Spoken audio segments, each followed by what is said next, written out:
প্রধানমন্ত্রী তারেক রহমানের সভাপতিত্বে ঢাকার চারপাশে নৌপথ চালু নিয়ে এক সভা অনুষ্ঠিত হয়েছে। আজ সকালে বাংলাদেশ সচিবালয়ের মন্ত্রিপরিষদ বিভাগের বিশেষ সভাকক্ষে এই সভা হয়।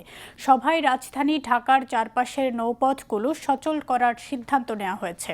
এছাড়া আগ্রহী বেসরকারি কোম্পানিগুলোর প্রস্তাব বিবেচনা করে নৌপথে তাদের ওয়াটার বাস পরিচালনার সুযোগ দেওয়ার বিষয়েও সিদ্ধান্ত হয়।